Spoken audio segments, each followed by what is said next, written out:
jack. For stepping in my zone, you wanna play the Game of Thrones? Get your head chopped, show them that the king is home. New era Corleone, don't ever cross the fam, cause once you do, your death is getting rubber stamped. I mean, I'm getting amped. You better take cover or get your heart broke apart like a jilted lover. I wasn't thinking of you, but now you're on my What mind. up, y'all? It's your boy, Mr. Vine. Mr. Vine, Channel Sweatbox. We back. We live. We active here on the channel. And as you see, I made sure to break out the classic Winter is Coming t-shirt for today's episode. For today's review of Game of Thrones Season 7, Episode 4, The Spoils of War. Oh, where to start with this episode? So much awesomeness. So much awesomeness took place in this episode. Alright, let's run it down. As you see, Cousin Mo's not here this week. He's off doing his thing. And Bart the Bear canceled at the last minute. So, it's just your boy, Mr. Vaughn, this week. But we still got so much to talk about. Oh my god, this episode was insane. Man. I mean, okay, so where do we start? Let's get into the episode. The episode starts with the Lannister army leaving Highgarden, pockets full. I mean, just busting at the seam, full of gold, bellies full because they done ate up all the food, grain silos, they done got all they women. I mean, they looted and raided Highgarden, and now spoils of war, just like the title ensues, just like the title says. That's where the episode starts. We get Bronn and Jaime talking about the spoils of war. Hey, where's my castle you owe me, says Bronn. Who, for those of you guys who don't know, Bronn is just one of my favorite characters in the show. Through his time with Tyrion, which just made him a legend, all the scenes with him and Tyrion, I still want to see the Tyrion and Bronn sitcom spin-off show that comes after this series is over. But Bronn is my guy, and once again, as we get into it, he proved once again why Bronn is about that life, why he is Sir Bronn of the Blackwater, because he was so hard this episode. But yeah, so you have the whole scene about him arguing with Jaime about, man, you guys still owe me a castle, bruh. So that was that's how the episode started. It was a nice little casual scene setting up what's going to be coming in the future. We really only went to 3 locations this week. We were with the Lannister army, we were at Dragonstone, and we were at Winterfell. That was basically it. That's basically it. A lot happened, but those are the 3 locations we were at. So then after that, we go. I don't remember I don't remember the order in which we went these places. I'm gonna say we went to Winterfell next to see Arya arriving at Winterfell. We see Arya on the horseback, overlooking Winterfell as she rides up on it. And she arrives, and the 2 Winterfell guards don't recognize her. They give her a hard time. The funniest move was when the guard tried to punch Arya, and she gave him the Jedi dodge, like Luke Skywalker. It was like Luke Skywalker trying to get into Jabba's palace with those 2 idiot guards. I mean, the only thing that if she had a force choked him, it would have just been awesome. But she still gave him the, whoop, what are you really trying to do, really? So then she gets in. Her and Sansa meet up. She goes down to the crypts, looking at the statue of Ned Stark, rest in peace. And that was a good reunion. The whole thing about it was very funny to watch Sansa hear about Arya's kill list. So that was awesome. It was awesome to hear Arya ask Sansa, "Did you kill Joffrey? I heard you killed Joffrey. You didn't? I'm mad that I didn't get to kill Joffrey." That whole scene was great. So I'm gonna cover all of the stuff that happened in Winterfell, and we'll, so as far as trying to hop back around. And so then also while we're in Winterfell, we get the scene of Bran. Arya. Sansa tells Arya Bran's here too. So Arya goes to see Bran, who's over just. I mean, does he live at the Werewitchery now? I mean, that's weird. He's got a chair now, so at least he can get around a little bit better. But okay, so let me backtrack. Before that, we have the scene of Littlefinger talking to Bran, and Littlefinger gives Bran the dagger that was used to try to kill him. Okay, and Bran doesn't say much, but the line that freaked Littlefinger out, and I thought it was awesome, was he gives it to Bran. He's like, "I'm glad you made it through. I'm glad to see you back at Winterfell." Littlefinger says to Bran, you know, saying, "You've been through a lot. It's been chaos. You come back to all of this chaos." And Bran just looks at him and is like, Chaos is a ladder. Littlefinger looked like he'd seen a ghost. He's like, all right, sorry to disturb you. I'm going to go ahead and leave now. That was a great scene.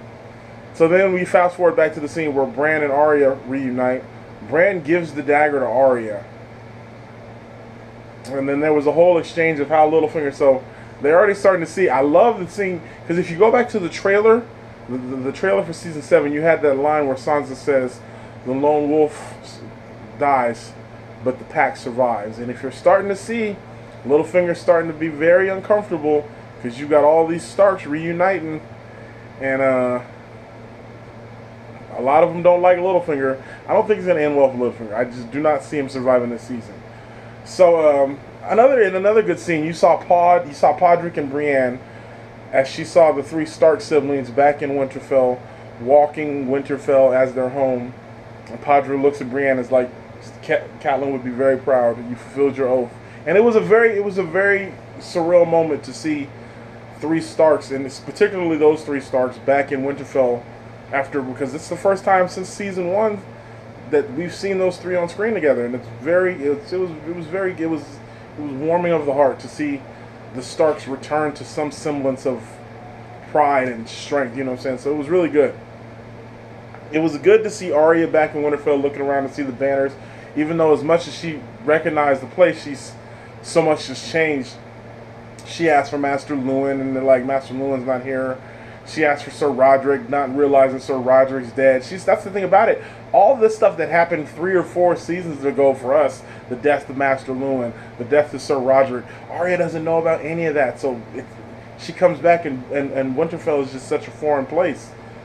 It was all of that was just a great scene. So then we get to the highlight of the scene of Winterfell. Podrick and Brienne are training. Brienne's beating up Podrick like she continually does when they train. And Arya walks up. And says, I want to train. And Brienne's like, I can get the Master of Arms. And she's like, no, I want to fight you. You beat the Hound. See what you got. And so then we get the epic duel of the fates. Sorry, Star Wars. We get the epic showdown, Brienne versus Arya. And it's awesome. And it is awesome. I mean, Arya is just such a murderer now with her water dancing, and it was just awesome to see that. It was a great scene, man. It was a really good scene. It was good to see Sansa watching that, and it was very reminiscent of watching, again, back in season 1 when we see, it was strange because it was Sansa and Littlefinger watching Arya, Podrick, and Brienne. Back in season 1, it was Ned and Catelyn watching Robb, Bran, and Arya as they were shooting arrows. So it was very funny to see that. It was very strange with all these little callbacks to season 1. It was very, very interesting.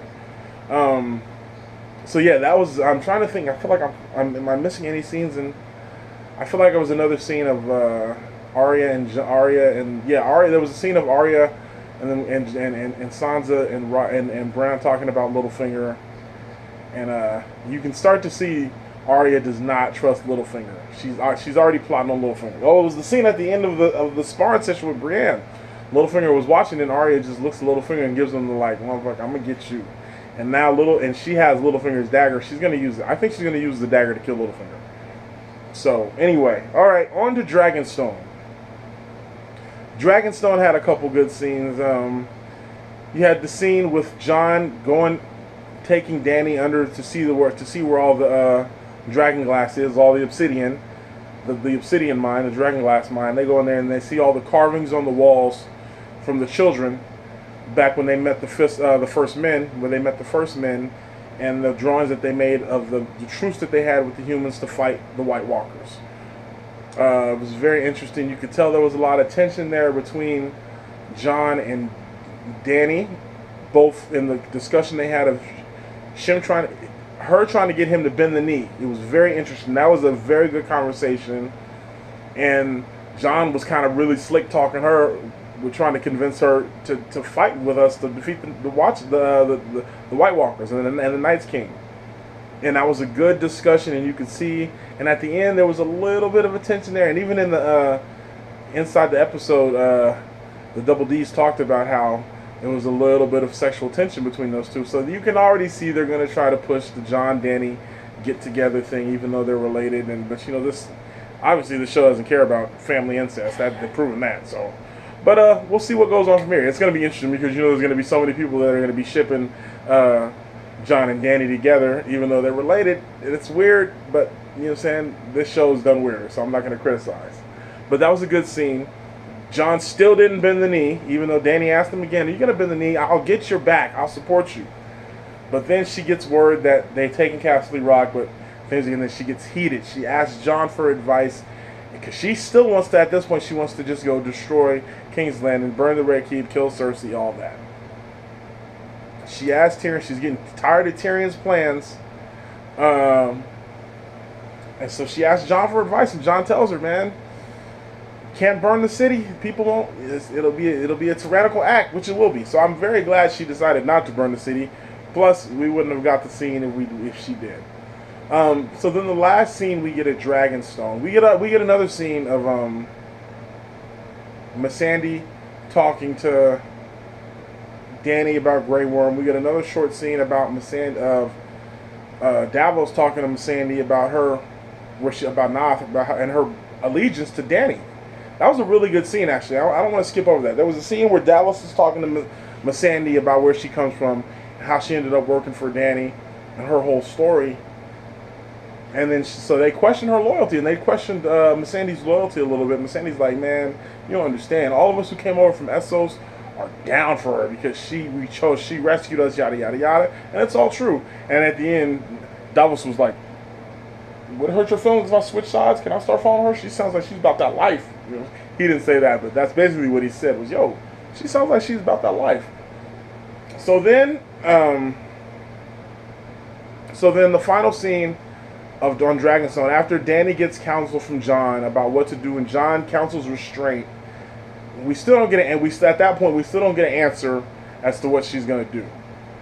Okay, so then the final scene we get at Dragonstone is of Theon returning to Dragonstone with the lone Ironborn ship, and they come to shore, and who's there to greet them? Jon and a couple other people, and Davos and Missandei and all those guys. And Jon sees Reek, sees Theon, and he almost kills him. He tells him, yo, the only reason I'm not killing you now is because of what you did for Sansa. And then Theon says, yo, I'm here to ask Daenerys for help in rescuing my sister. Euron has captured my sister. I'm here for help. Where is she? And then Jon says, she's not here. And then we cut to, and we'll get to that in 1 second, because there's one scene that I forgot to mention. We go back to Jaime with the army, and him and Bronn are talking, and Sam's father, General Tarly, comes up, and he's talking about, and it's so funny, one of the funniest scenes.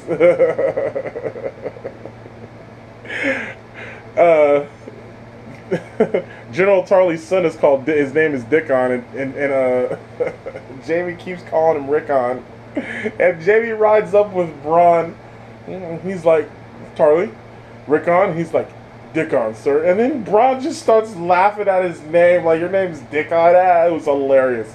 It was the funniest scene in the whole show. But then they start talking about the next move and how the gold has made it to King's Landing. And I was a little disappointed to hear that, because I was hoping Danny would be able to take the gold. But, and then Jaime orders Bronn to go with the Tarlys and help persuade these people to turn over all their grain and stuff, persuade all the people in the Reach and Highgarden to turn over all their grain, yada, yada, yada. It was a cool scene. The best part about that scene was Bronn making fun of Dickon's name. That was hilarious. That's the only reason I went back to bring that scene up. Okay, boom. Let's get to what we came to do. Field of Fire 2.0. So, Theon says, I need Danny to help me rescue Yara from Euron. They say, Danny's not here. Where is she? Cut to Danny on the dragon, getting ready to fly into battle, and we cut back to Jaime and Bronn in camp with the Lannisters, and they're talking about random stuff, and then all of a sudden, you hear Bronn say, what's that noise? And you just hear the Dothraki horde charging from a distance. So the whole Lannister army just gets into formation. It was, oh, the intensity was through the roof. I'm like on the edge of my seat. I'm like, oh, it's about to go down. It's about to go down. So they get them all in the formation, spears up, and slowly you see these horses coming over the horizon, and you're like, oh, it's about to go down. And you saw Jaime and Bronn, and Bronn's like, get back to Highgarden, get back to King's Landing. He's like, I'm not abandoning my army. Bronn's like, Jaime, you're the commander. You're not an infantryman. Get back to... He's like, we can hold them off. We can hold them off. Don't worry. Then all you hear is... That was a horrible dragon shriek. I know it was. But bear with me. I'm in the moment right now. You hear the shriek of the dragon, and you see straight terror come over both Jaime and Bronn's faces as you see Drogon flying over the army right towards the Lannister army. Oh my god. Dany just... Dracarys. She clears a path right through their lines. Torches them. Just cuts through their lines. The Dothraki just run right through them and just start murdering. I mean, the Lannister army got slaughtered. Slaughtered. I mean, it was ridiculous. And Drogon was fierce. All of their supply lines got torched. Torched. I mean, Drogon was turning soldiers to ash. One of the realest moments was when he hit the flames on a group of soldiers, looked over, and then the wind just blew their ashes away. Jaime was like, this is not real. It was insane. Bronn tries to go get the scorpion, the giant catapult thing, or the giant arrow shooter that Qyburn invented for Cersei to kill the dragons. He's in a scene that was up there with Jon Snow's first battle in the Battle of the Bastards. Was Bronn running through the battlefield, flames everywhere, him fighting off soldiers, him trying to get to the thing, and then all of a sudden you just hear, Scrah! Drogon flies over and torches again. He's ducking. It's insane. It was insane. It was epic. It's everything you want from Game of Thrones. Oh my god, it was epic. So Bronn finally gets on the Scorpion. He's loading it up.